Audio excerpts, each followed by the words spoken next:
Добрый день, меня зовут Галина Ворожбит. Сегодня я хочу прочитать верш Тараса Григоровича Шевченка «Заповіт» на белорусской мове. Звучить він «Заповідь». Як помру я, поховайте на Україні милой, серед степу на кургане, где продков могила, каб незмеренное поле, Днепро и обрывы, было видно, было чутно, як раве бурливый.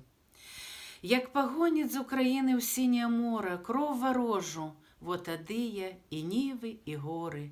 Все покину, аж до самого Бога полунаю.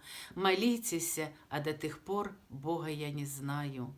Поховайте, ды вставайте, кайданы порвите, и ворожей злой кровёю волю окропите. И мяне у семьи великой, у семьи вольной, новой, не забудьте, помянуйте добрым тихим словом. Гэты верш пераклаў Янка Купала ў 1934 годзе. Дзякую.